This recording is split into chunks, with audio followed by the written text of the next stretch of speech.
अस्सलाम वालेकुम, welcome back to हबीबास lecture. तो आज के वीडियो लेक्चर के अंदर हम लोग डिस्कस करने वाले हैं आज का वाइवा एक्सपीरियंस जो कि हमारा सर्वकार के साथ हुआ है सेटलर टाउन कॉलेज वालों का। तो विदाउट टाइम वेस्टिंग हम लोग वीडियो को करते हैं स्टार्ट और हर एक स्टेप को हम लोग स्टेप बाय स्टेप लेते जाएंगे। तो स्टेप नंबर 1 जो आपको रखना है जो आपको याद रखना है वो है गिट।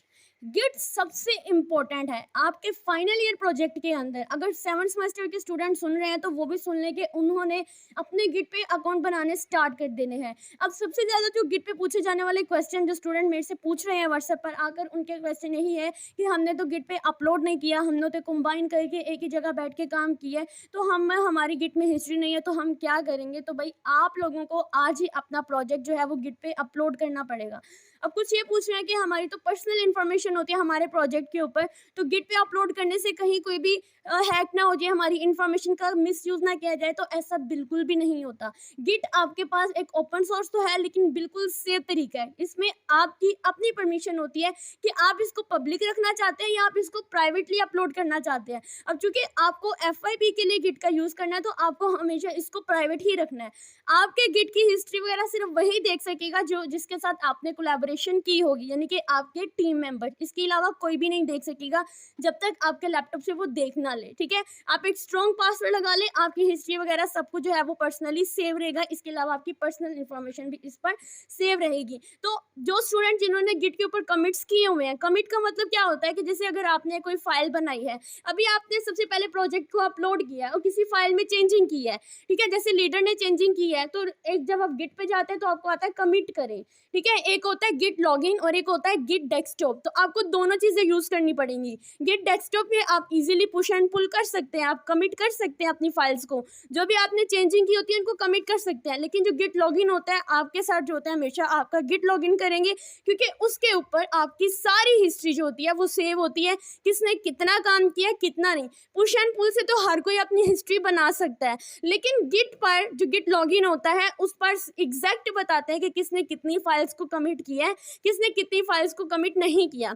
अगर कोई टीम का मेंबर कमिट नहीं किया हुआ किसी ने काम, लेकिन उसने वर्किंग की भी है, तो सर आपको यही बोलेंगे कि आपने तो कोई काम नहीं किया हुआ, क्योंकि अगर आप काम करते, चेंजिंग करते, कुछ भी करते, तो आपकी कमिट हुई फाइल जो होती है वो गिट के अंदर होनी चाहिए थी। सबसे पहला स्टेप यही है कि अभी अपने प्रोजेक्ट को गिट पे अपलोड करें। रात का टाइम है, कुछ भी यूट्यूब वीडियोस देखें, कुछ भी करें, लेकिन अपना फाइल जो है अपना प्रोजेक्ट जो है वो आप गिट पे अपलोड करेंगे ही करेंगे, अपनी कमिट की हिस्ट्री बनाएंगे ही बनाएंगी।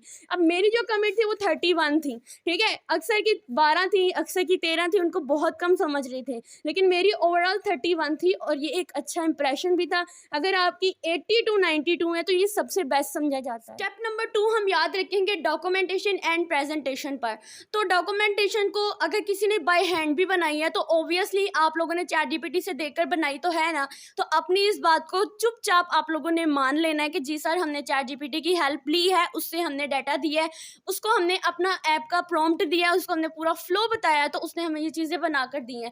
तो आप लोगों ने डॉक्यूमेंटेशन एंड प्रेजेंटेशन रेडी करके जानी है, लेकिन प्रेजेंटेशन तो चलो वो देखते नहीं है, ठीक है, लेकिन फर्स्ट ग्रुप वालों की आई थिंक उन्होंने प्रेजेंटेशन ली है, उनकी हर चीज़ देखी है उन्होंने।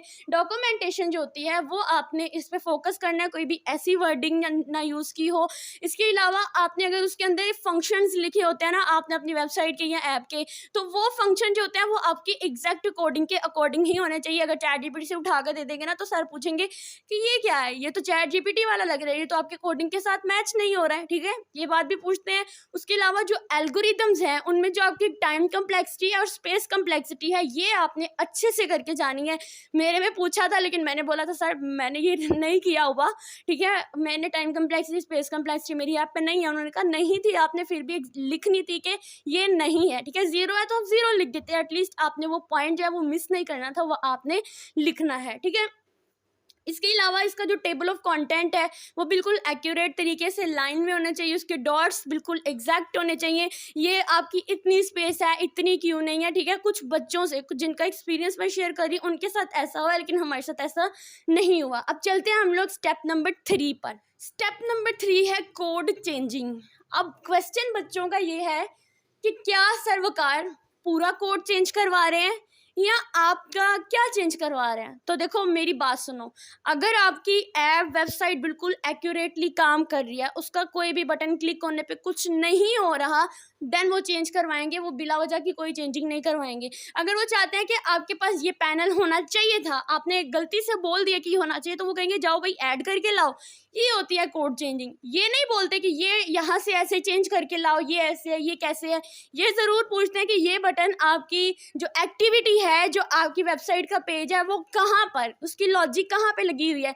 ये तो जिसने प्रोजेक्ट बनाया होगा, कोई आम बंदा भी आसानी से बता सकता है कि मेरा ये बटन किस किस पे लगा हुआ है, ठीक है।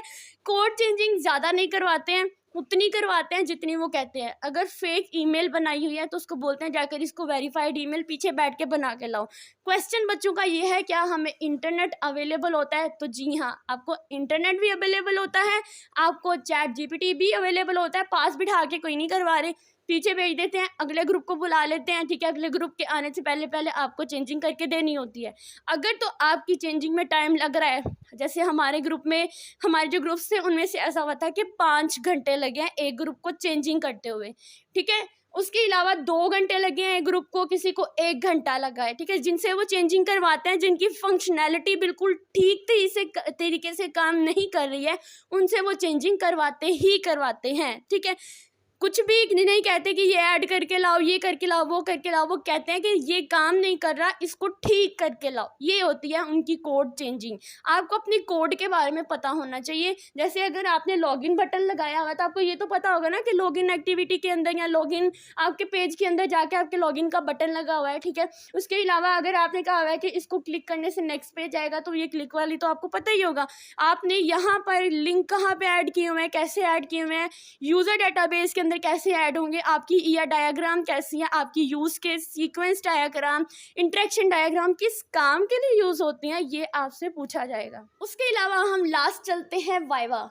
तो वाइवा बहुत सिंपल लेते हैं। वाइवा होता है सिर्फ और सिर्फ आपके प्रोजेक्ट से रिलेटेड, कोई भी आउट ऑफ वाइवा नहीं लेते हैं। या तो वो आपको सजेशंस देंगे कि आप इन फ्यूचर ये ऐड कर लें, तो आप उनसे ये कहना कि ठीक है आप हमें और सजेशन दें, हम और क्या कर सकते हैं। जैसे हमने बोला, हमें उन्होंने सजेशन की आप ऐप से वेब ऐप में जाएंगे तो आपको ज़्यादा फ़ायदा होगा, तो आपने भी ऐसे ही करना है कि सर की हाँ में हाँ मिलानी है, ठीक है।